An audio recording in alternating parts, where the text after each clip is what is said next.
The book of Revelation, chapter 13, records, "And I stood upon the sand of the sea, and saw a beast rise up out of the sea, having 7 heads and 10 horns, and upon his horns 10 crowns, and upon his heads the name of blasphemy. And the beast which I saw was like unto a leopard, and his feet were as the feet of a bear, and his mouth as the mouth of a lion. And the dragon gave him his power, and his seat, and great authority. And I saw one of his heads as it were wounded to death, and his deadly wound was healed. And all the world wondered after the beast. And they worshiped the dragon which gave unto the beast. And they worshiped the beast, saying, Who is like unto the beast? Who is able to make war with him? And there was given unto him a mouth speaking great things and blasphemies. And power was given unto him to continue 42 months. And he opened his mouth in blasphemy against God, to blaspheme his name, and his tabernacle, and them that dwell in heaven. And it was given unto him to make war with the saints, and to overcome them. And power was given him over all kindreds and tongues and nations. And all that dwell upon the earth shall worship him, whose names are not written in the book of life of the Lamb slain from the foundation of the world. If any man have an ear, let him hear." Hello, my name is Major Mike Webb, and I am running for Arlington Public School Board. Although I had attended college in the Shenandoah Valley, and I returned to the National Capital Region often, where I even lived for a few years while working in strategic counterintelligence, some might say that I am a Yankee, because my entire childhood was spent in the shadow of Manhattan, with a perfect view of the backside of that lady in the harbor that many immigrants to these teeming shores passed. Like my maternal great-grandfather arriving from Germany and immigrating through Ellis Island. The skyline of New York, a symbol itself of economic power in the United States, is dominated by skyscrapers. But since 1945, when a military aircraft collided with the Empire State Building, then the tallest building in the world, airspace below 3,300 feet over Manhattan has been restricted by the FAA. And for years after, the Sears Towers had surpassed the Empire State Building for the world record, the World Trade Center in Lower Manhattan, towering over above the financial centers of Wall Street, many banking houses stood as a majestic symbol and signature for the New York skyline, even after taller skyscrapers around the world had surpassed it in height. And in the 11th chapter of Genesis, a passage that forebodingly concludes with verse 9. It was written, "Now the whole earth had one language and one speech. And it came to pass, as they journeyed from the east, that they found a plain in the land of Shinar, and they dwelt there. Then they said to one another, Come, let us make bricks and bake them thoroughly. They had brick for stone, and they had asphalt for mortar. And they said, Come, let us build ourselves a city and a tower whose top is in the heavens.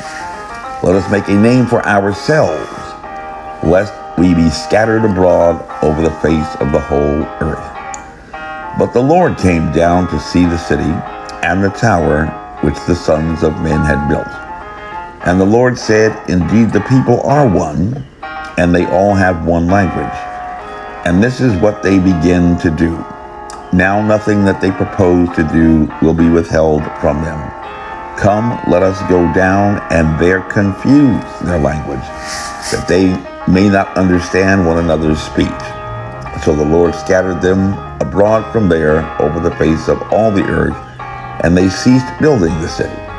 Therefore its name is called Babel, because there the Lord confused the language of all the earth. And from there the Lord scattered them abroad over the face of all the earth." Many scriptural literalists interpret this passage as the origins of language in a time after man had been cast out from the paradise of the Garden of Eden for the offense in original sin of disobedience to one rule prohibiting both Adam and Eve to eat of the tree of knowledge, which knowledge brought them shame and recognition also of their own nakedness. And in this passage, again returns the theme of a jealous and wrathful deity imposing a punishment for the vanity of men who had aspired to build towers piercing the sky to the heavens.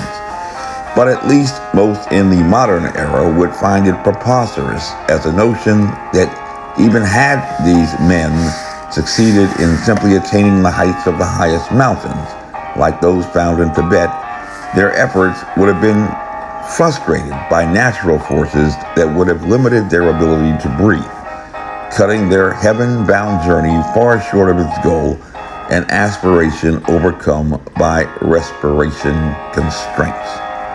But this narrative nonetheless suggests another interpretation regarding man's vanity, even in just the erection of a simple tower of brick and mortar, a common purpose they sought in a common language.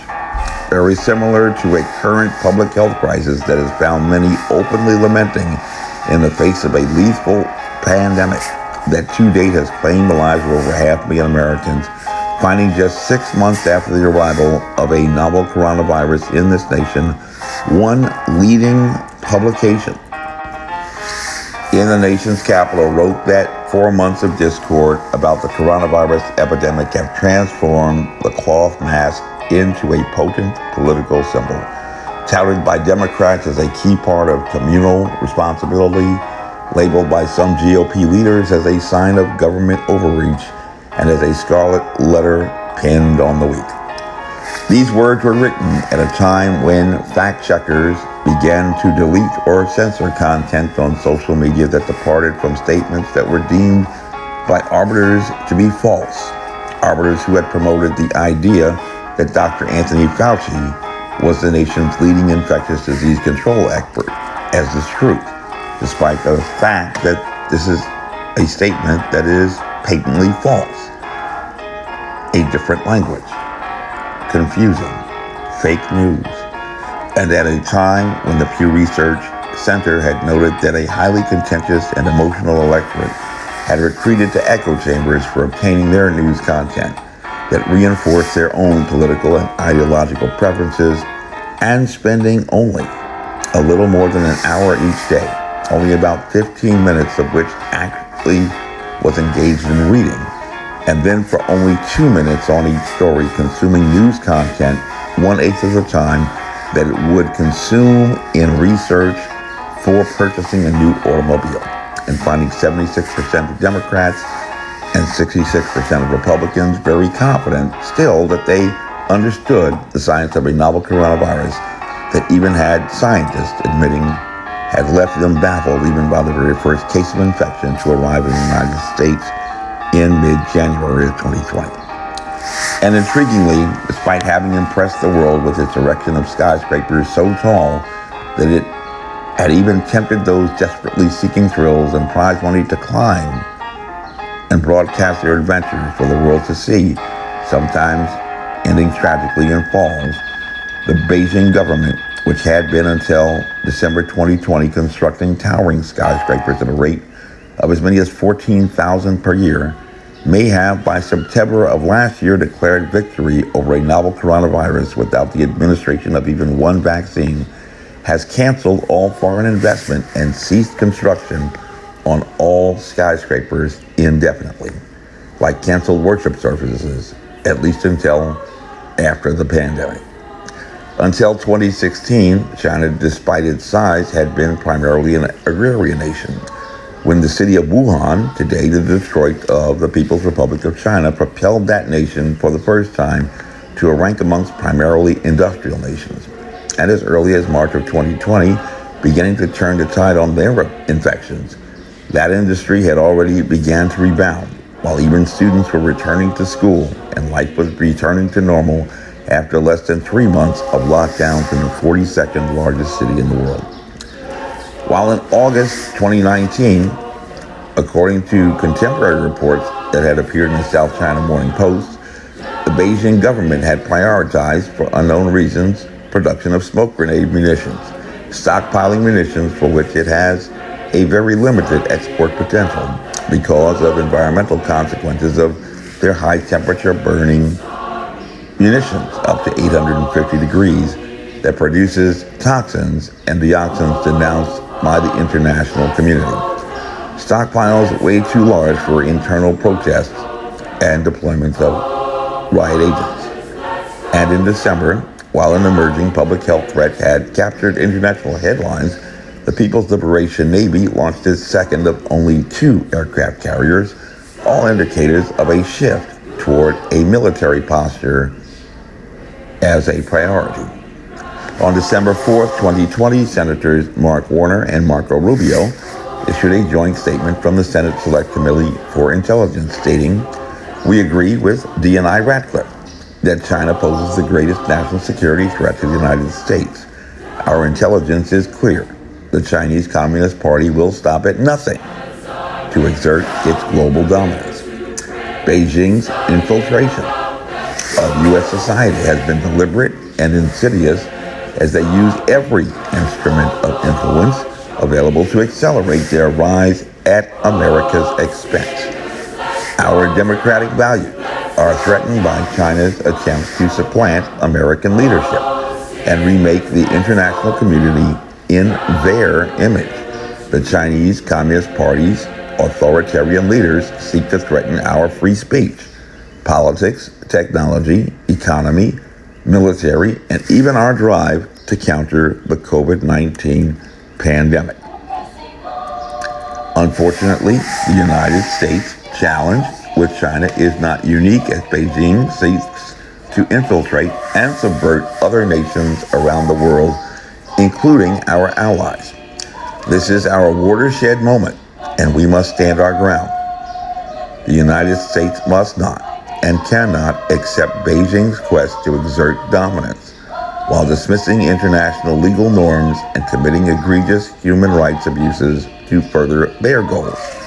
We have made considerable progress in rebalancing the U.S.-China relationship and laying a clear marker for U.S. policy going forward, and we will not stand idly by as the Chinese Communist Party attempts to undermine our economic and national security.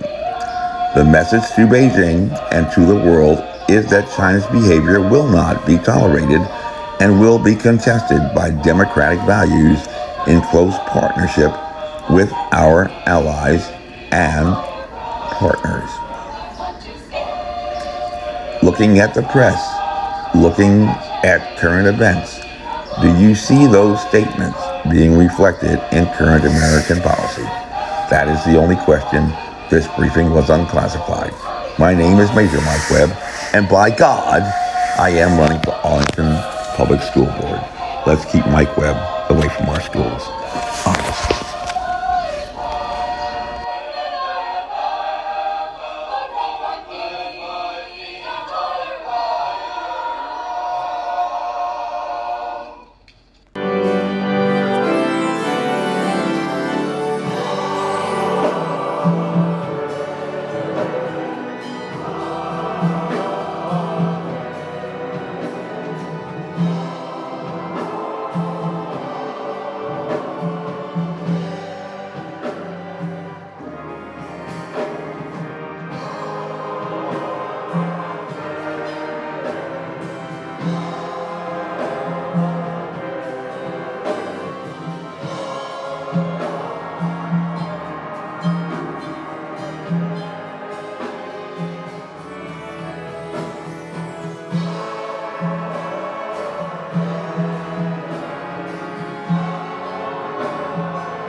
This advertisement was authorized by Mike Webb.